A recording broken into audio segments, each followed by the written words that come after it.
Well, thank you so much for taking the time and coming here. Thank you, Mr. Passer and Mr. Schremek, for hosting me here. And in general, thank you to this Parliament in the Czech Republic for being such great friends to the State of Israel from literally the day before we were born. We are standing now in times of great uncertainty. I remember when I was in Parliament and we would have visiting parliamentary delegations from abroad and we would go visit parliaments. The interesting thing was it didn't matter whether a delegation came to Israel or whether a delegation from Israel came to Europe, we always talked about Israel. And I remember that at one point I thought, it's interesting that no matter where we are, whether the Europeans come to us or we come to the Europeans, the discussion is always about Israel. And I remember that whenever I tried to even say, maybe let's discuss what's going on in Europe, or your perspective, or your country, this was immediately pushed away, and everyone wanted to talk about Israel. And I think Israelis, believing that we are at the center of global attention, were always happy to oblige and talk about Israel. But I think we really are now at a moment where for the future of the world, for the future of Israel, for the future of the Jewish people, the question of the future of Europe is really no less important, and I would say at this point far more important than the question of the conflict in our region. The forces that have been unleashed, the questions that are being asked, the fragility of the situation is now something that needs to be contended with. I remember often when especially delegations of young people would come to Israel from Europe and saying, why can't you just live together? Why can't you live in peace? Look at us, Germany, France, look how well we get along, how long we fought each other. Why can't you just do the same? And I remember really having to hold myself thinking, you have to be kidding. There has been butchery and mayhem and war and bloodshed on this continent forever. The last 70 years have almost been a remarkable aberration. And I think a lot of young people have grown up thinking that this is guaranteed. This is it, we're done. It's all behind us. They have grown up to thinking that it's sure, that it can take it for granted, that they don't have to fight for it, that they don't have to secure it. We're seeing it in a lot of things. Young women in America thinking that the progress of women is secure and they can take it for granted, not understanding how recent it is in human history, and that they have to fight for it too. And I think more and more we're beginning to understand around the world that the thin crust of civilization is very thin. Everything is fragile. Even a project that seems so solid and secure like the European Union can unravel if people don't continue to fight for it, to defend it, to think that it's important. So I think we're finding ourselves in a time that perhaps the good thing about it is that it reminds us how much the gains of humanity, equality, liberty, feminism, all of these things are fragile. And if we don't fight for them, they can be very easily undone. It's quite amazing how easily. Now, in this case, I must say, the one benefit that the Jewish people have, and even the State of Israel, is that we carry a sense of fragility with us always. If you're Jewish, whether in Israel or outside of Israel, you always ask yourself, is it now? Is something changing now? Should I be concerned? Is this just an incident, or is the tide of history turning? And moments of uncertainty are especially dangerous, because in times of uncertainty, people gravitate to things that they feel they can be certain about. And what could be more certain than the Jews did it, right? It's an old certainty, been proven effective for so long. So in times of uncertainty, not just of economic crisis, but when people are not sure anymore who they are, what their identity is, what they stand for, what they need to fight for, in those times, we see the rise of ancient hatreds. Now, for many years now, at least 10, many of us here have been discussing the rise of that ancient hatred in the new respectable form of the hatred for Israel, of anti-Zionism. We've seen it rise in academic circles, in media, in politics, where people feel that if you dare say that they are anti-Semitic, that they hate Jews, they will immediately reject it, because in their mind, hatred of Jews, anti-Semitism, that's the ideology of the lower classes. To quote Hillary Clinton, these are the deplorables. These are the people who still have that extreme ideology that is not appropriate for the upper class. The upper class is not anti-Semitic. The upper class is anti-Zionist. That's more respectable. They can feel better about themselves. They're not against Jews. They're against Israel. They're against Zionists. That's okay. But now we're beginning to see, in addition to that, the rise of the classic hatred. And we see that what was once considered at the extreme margins of society, whether in Europe, whether in the United States, is beginning to make its passage slowly into the mainstream. And you're seeing more and more legitimacy for that kind of view. And this is how battles of ideas are being waged. Battles of ideas ultimately win or lose in society. They win or lose on the question of respectability. Is the view that you are holding respectable or not? You win when your idea is considered respectable in good society, and you lose when your ideas are pushed to the margins. I can share with you how I began to notice it. The first time was about over a decade ago. I was asked to speak to the socialist members of the European Parliament. It was a fairly large group, 200 people, and I was a member of Israel's Labor Party, supposedly their colleague, their ideological colleague. In Israel, we call it labor Zionism. I very naturally refer to myself as a labor Zionist. And the more that the discussion progressed, I realized that when I used the term Zionism, I might as well could have said that I'm a fascist.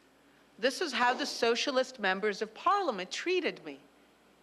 And I thought to myself, if I, a member of Israel's Labor Party, a supporter of the two-state solution, someone who is promoting that and fighting for that, someone who opposes Israel's settlement project, someone who's not religious, not messianic, supposedly really an ideological colleague of the European left, if they feel that by calling myself a Zionist, I put myself all the way very much in the fringes of the right, then something deeply troubling is happening.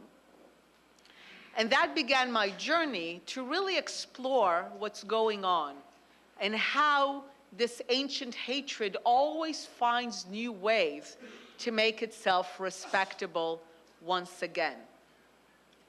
So I think one of the most important things we are all doing here together, you and us, is really to alert the people here, the people around the world, the people in Europe, that what is happening is very dangerous.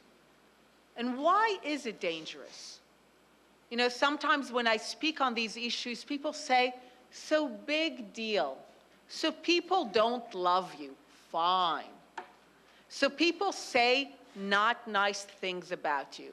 What do you care? You have tanks, you have airplanes, good enough. What do you care what people say about you? And I want to argue that the most important thing that matters in that context is what people say, is what people think. Because people are exposed not to questions and issues about Israel and its policies. They are exposed to a campaign that has been going on for decades to portray Israel and Zionism as evil. How do you see that? If you've ever noticed, watched an anti-Israel demonstration, I call it the placard strategy. You see all these placards in anti-Israel demonstrations, what do they say?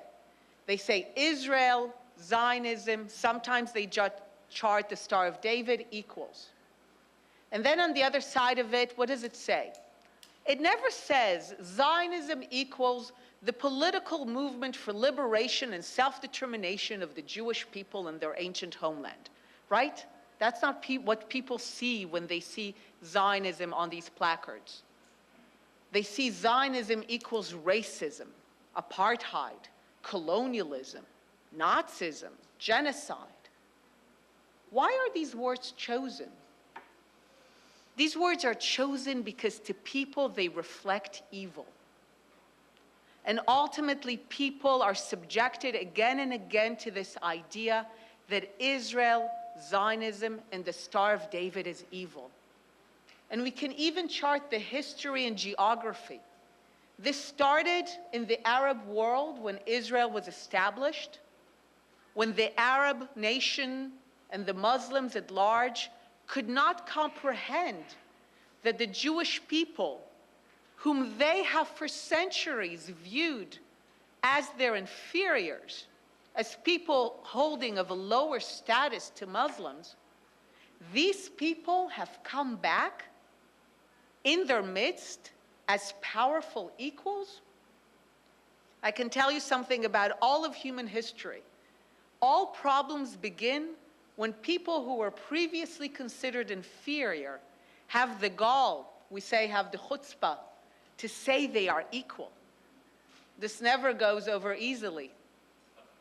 My life in politics was very short, but it was long enough to learn one lesson in politics. My one lesson in politics was this: no one ever gives over power voluntarily. You want power, you have to pry it from the cold, dead hands of those who hold it. You want power, you want equality, you need to fight for it, and you need to constantly defend it, because there will always be backlash. And this is the backlash. What we're seeing is the ongoing backlash against the Jewish chutzpah of claiming their equality through the movement of Zionism. So the Arabs began that. You have people saying the day Israel was born, what you helped bring about, they said, we will make sure that even if the state of Israel was declared, it will not know a single moment of legitimacy. They made it the ideology of the Muslim world and later of the non-aligned movement. From there in the 60s and 70s, it became part of the Soviet strategy against the US. How did the resolution in the United Nations of Zionism equals racism, a famous example of the placard strategy? This was a placard strategy in the United Nations. That resolution was a Soviet effort. together with the Arabs in the non-aligned movement. And with the fall of the Soviet Union, it made it to left-wing European circles, and from there to academic circles in America that are highly influenced by left-wing European circles. And this is how we see the entire history and geography of this idea developing. And all of it comes from the basic notion that how dare the Jewish people be equal, be powerful? Something is wrong with history if they are so successful. The more successful Israel is, the more successful Zionism is, the more dangerous it is. Other people might get ideas. Who knows? Other minorities, other subservient people, other people who are oppressed might suddenly get the idea that they are equal. We can't allow that to happen. So we need to trample on this dangerous idea of Zionism that an oppressed people can, through their work and their friends, achieve equality and power. So now we are at a moment in history where much of that is coming together. The uncertainty across Europe, the backlash in the United States, the ongoing battle against the effort of a small people to gain equality, respectability, liberty, and who knows what this mix will bring together. But I know for certain that we can count on you at this time. You definitely get us. Two small people in the middle of a pretty crazy continent, trying to survive and trying to defend themselves and trying to be free. And I certainly hope that as we push through this time, we will also not just be friends to each other, but be able always to stand on the side of the ideas that a small people and oppressed people have the right as anyone else for their own liberty and their own equality. Thank you.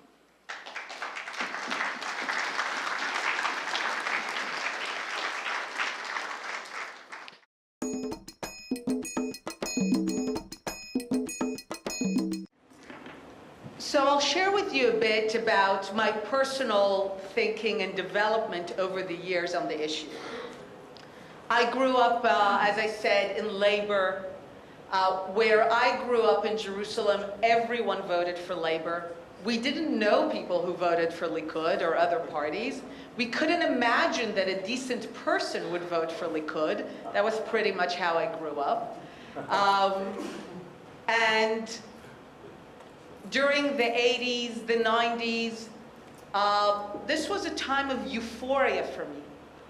I really believed that the day that the Palestinians will have a chance at a state at the West Bank and Gaza is the day we would have peace.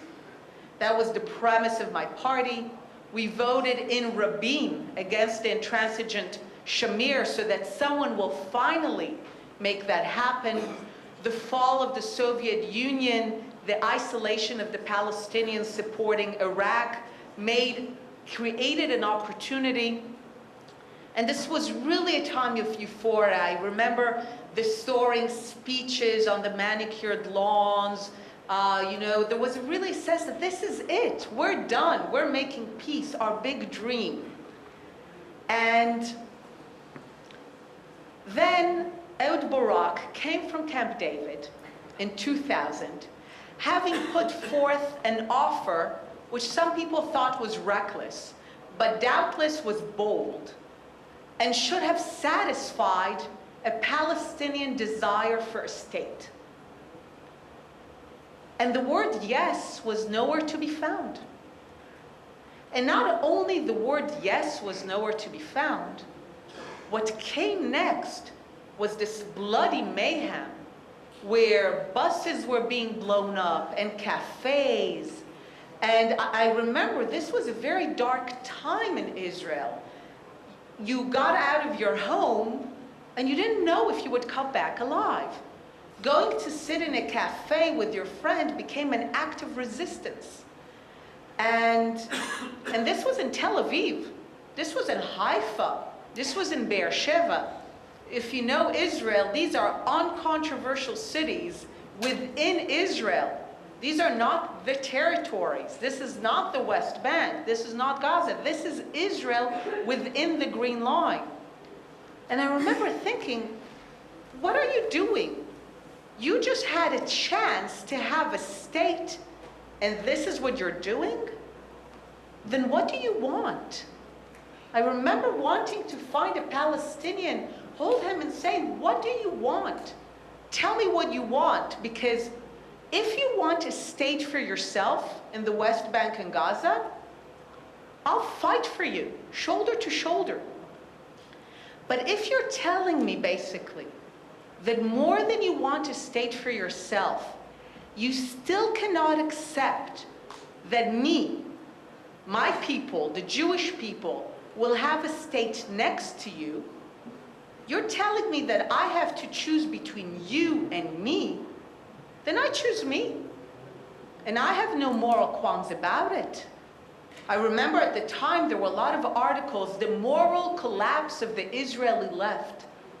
And I remember thinking, what moral collapse? This was a moment of moral clarity. You choose your survival. Very simple. And this was followed by another very bold offer by Olmert, where again, no yes was found.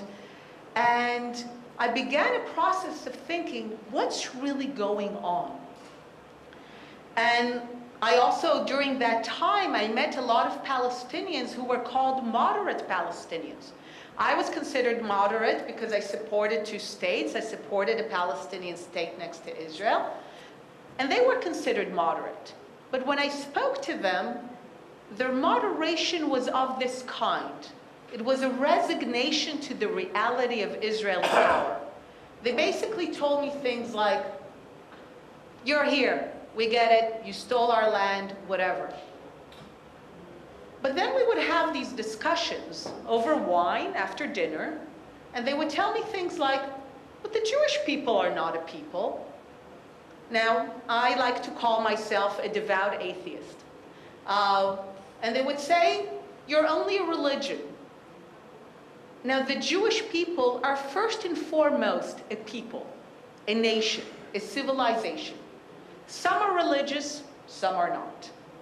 But to say that Judaism is only a religion is both wrong and offensive to people who are not religious but are very much Jews, like me. And then they would say, and the whole story you made up that this land belongs to you, you made up this story so that you could steal it from us. And I thought again, you don't have to be religious, you don't have to be Jewish, to acknowledge that one of the most established relations in human history between a people and a land is between the people of Israel and the land of Israel, between the Jewish people and Judea. So to say that all of that was invented for centuries, for millennia, just so that at the end of the 19th century, a small group of people can come to a land to which they had no connection and steal it from those who were living there, I thought that is going way too far. And then they said, because you're not a people, because you have no connection to this land, you have no right to a state. Certainly not here. And I went back from those meetings and I said, okay, I get it. These are the moderates. And if these are the moderates, then the conflict is far deeper and more serious than what I was led to believe, that it's about settlements and about borders and all these issues.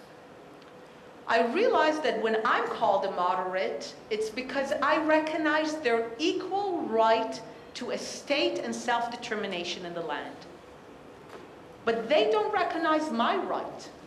When they are called moderates, they recognize my might. But they seem to hope it's temporary.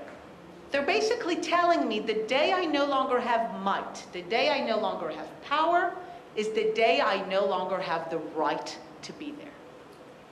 And this for me started a long journey of searching for Palestinians who would be willing to acknowledge truly the equal right of the Jewish people and the Palestinian Arabs to the land. An equal right that would make it the right of each side to have some of it, not all of it.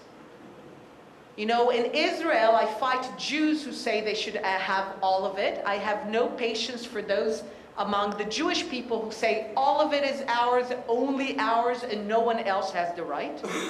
But I have exactly the same zero patience for Arab Palestinians and Arabs in general who say this is all ours, only ours, and no one else has the right there as well.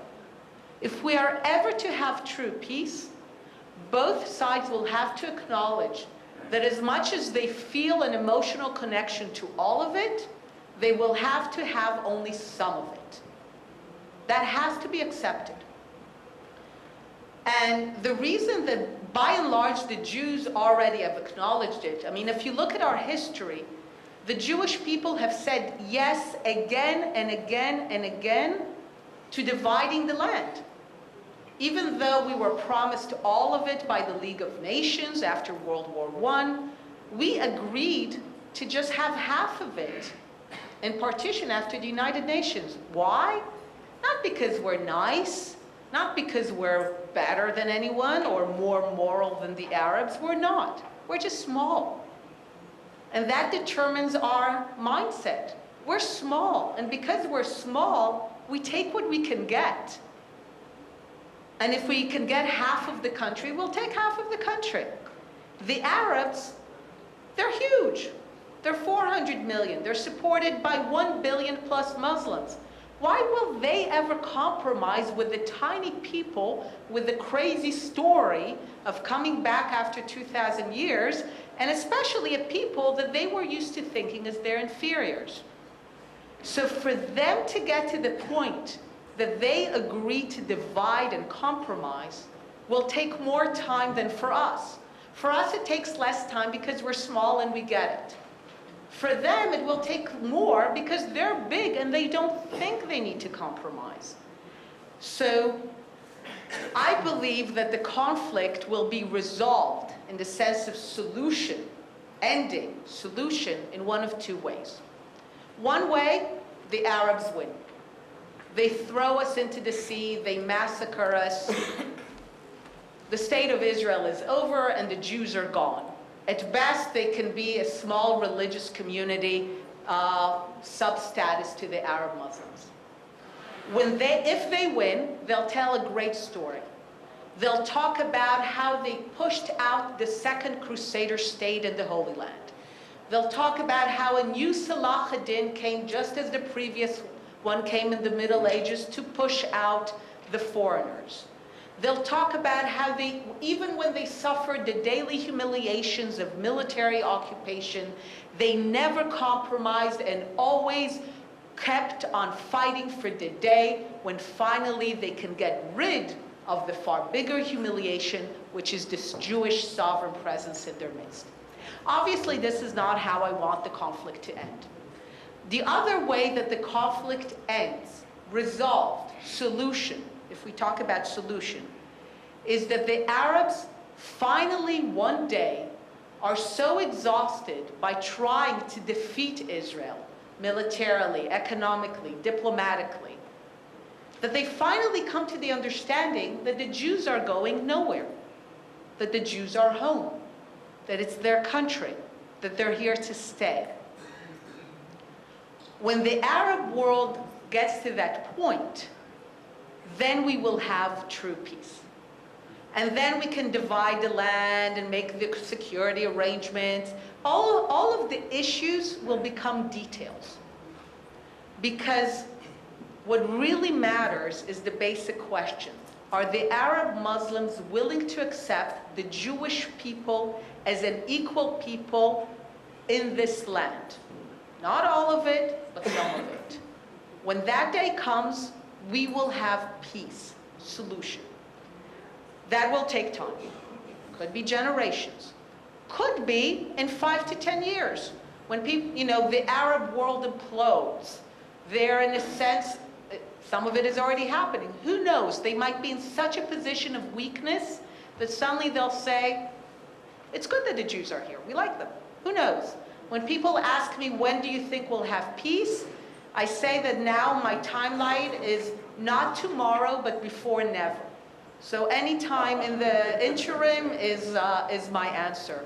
But these are the processes that need to take place for that to happen.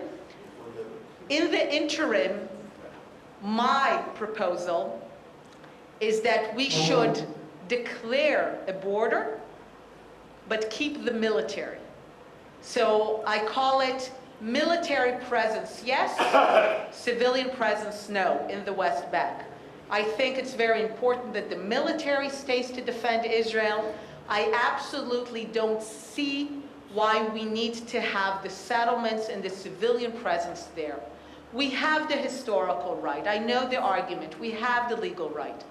But ultimately, we, the Jewish people, a small people, we need to demonstrate every day our willingness to share.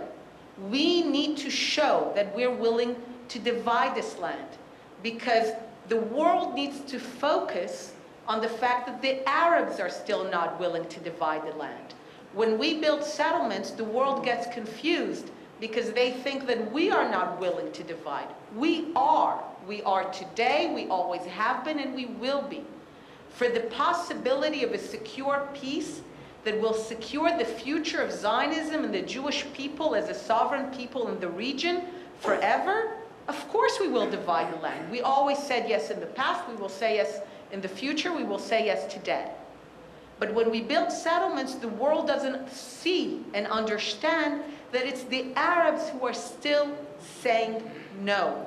And that's what we need to be able to expose to the world in order for the world to be more effective in bringing about peace.